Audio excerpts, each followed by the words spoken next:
Suatu hari, saya pergi ke panti jompo. Saya mendapatkan titipan sejumlah uang dari seorang teman yang meminta saya untuk membeli dan membagikan barang-barang kebutuhan kepada orang miskin. Jadi saya membeli berbagai macam keperluan, termasuk roti, dan pergi ke sebuah panti jompo. Tidak perlu disebutkan namanya dan di mana letaknya. Begitu mobil saya masuk ke komplek panti jompo itu, tiba-tiba seorang wanita tua lari dari asrama mendekati saya. Ya, anakku datang, senangnya anakku datang, teriak wanita tua itu kegirangan. Saya tak kenal siapa dia. Dia langsung memeluk saya, mencium saya. Nak, kenapa tinggalkan emak di sini? Emak ingin pulang, emak sangat rindu dengan rumah, kata wanita itu.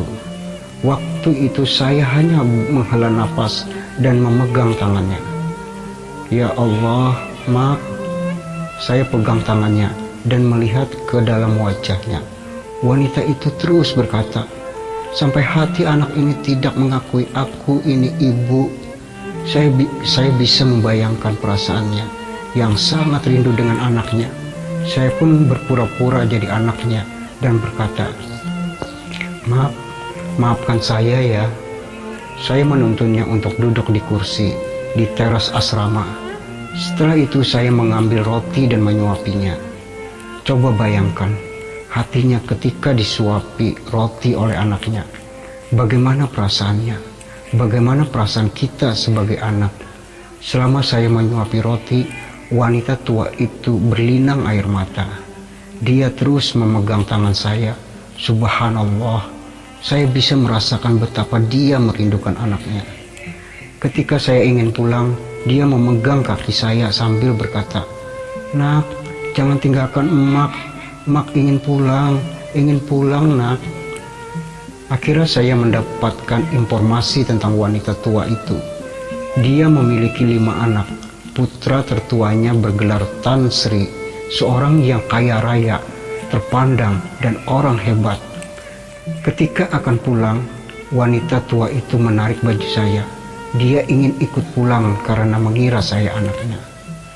Singkat cerita, saya mengisi formulir dan mengajaknya tinggal di rumah selama 5 hari saja.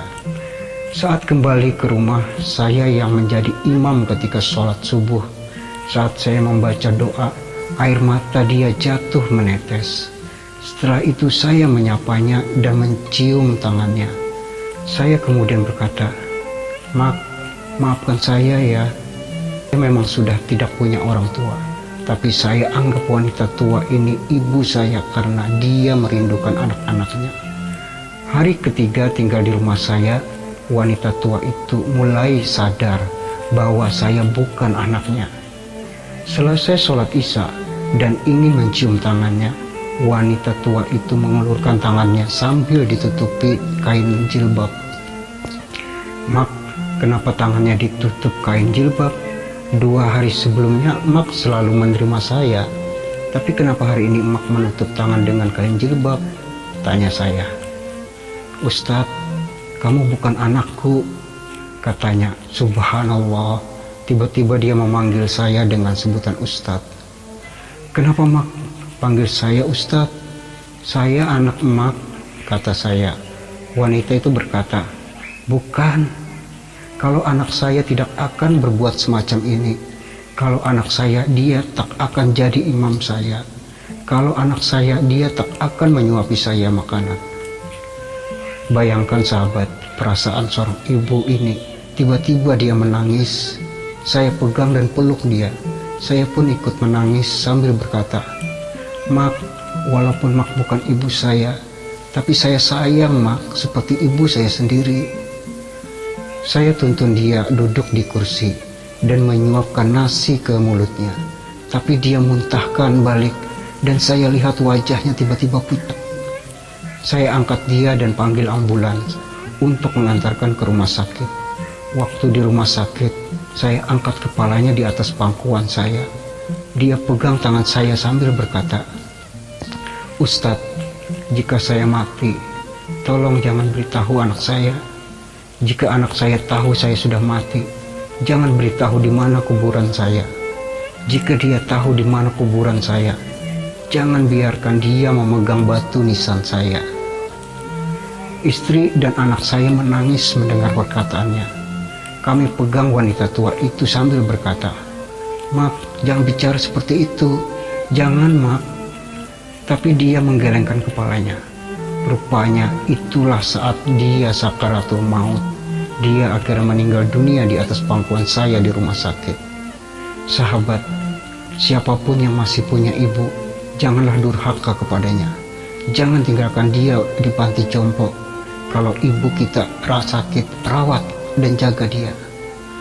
Rupanya kematian wanita tua itu telah sampai ke telinga anaknya yang langsung menelpon dan mengancam saya.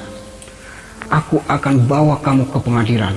Aku akan menuntut kamu karena telah membawa keluar mak aku dari panti jompo," kata seorang pria di seberang sana. Namun saya tunggu-tunggu tidak ada panggilan dari pengadilan hampir setahun lebih. Satu hari usai memberi ceramah di masjid, tiba-tiba seorang pria tua menghampiri saya sambil menangis. "Ustadz, tolong beritahu di mana kubur mak saya. Tolong beritahu, Ustadz," katanya sambil terseduh-seduh. "Kenapa kamu hari ini kamu bertanya kubur mak kamu?" tanya saya balik. Pun berkata, "Tolonglah Ustadz, saya ingin bertemu dengan mak saya. Sayalah orang yang bergelar Tan Sri yang ingin menuntut Ustadz hari itu. Saya sekarang sudah bangkrut dan hancur, Ustadz. Istri saya sudah meninggal, rumah saya sudah disita bank, mobil mewah saya juga. Sekarang tinggal satu mobil kancil itu. Saya bisa menunjukkan makam mak Anda, tapi dengan satu syarat, Anda tidak boleh menyentuh batu nisannya," kata saya. Begitu sampai ke kuburan, dia yang turun duluan. Saya kemudian melihat dengan mata kepala sendiri, dia tiba-tiba jatuh tersungkur. Tangan dia menjadi hitam, mulut dan tangannya sebelahnya bengkok. Dia terus-menerus memanggil ibunya. Saya angkat dia dan membarikannya tak jauh dari makam ibunya. Ya Allah, belum sampai di depan makam ibunya, pria itu menghembuskan napas terakhir. Allahu Akbar.